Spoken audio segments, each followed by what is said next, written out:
Well, kasi nga, nag-escalate na ito. Alam nyo yung kinakatakutan natin, yung talagang magbanggahan. And you were there, you've experienced that. Very close, no? Halos tayo ang umiiwas.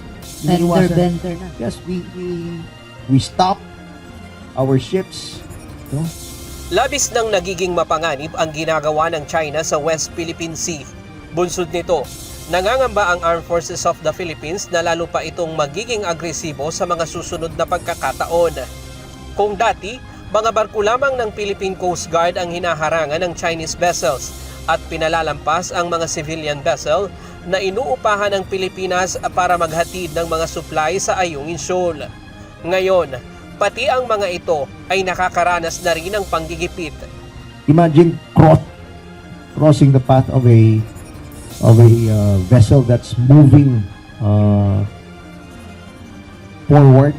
That's very dangerous. No? Dapat hindi ginagawa yon. In fact, bawal na bawal nga yun eh. No? Bawal na bawal yun sa maritime rules. No? Na ikakat mo yung path ng isang barko. So, that's why we're worried na baka mag-escalate pa ito. Tiniyak naman ng AFP na nakahanda silang depensahan ang bansa laban sa China. Sa ngayon, may mga tinitignan na silang ibang opsyon para sa patuloy na pagsasagawa ng RORE mission sa Ayungin Shoal. Samantala, ayon sa AFP, walang karapatan ang China para diktahan ang Pilipinas kung ano ang dapat gawin sa barko ng Philippine Navy sa Ayungin Shoal. For me, China has no right to tell us not to repair that while they themselves have created these artificial islands. Hindi naman tayo nakialam, hindi naman natin sinabi, don't do that.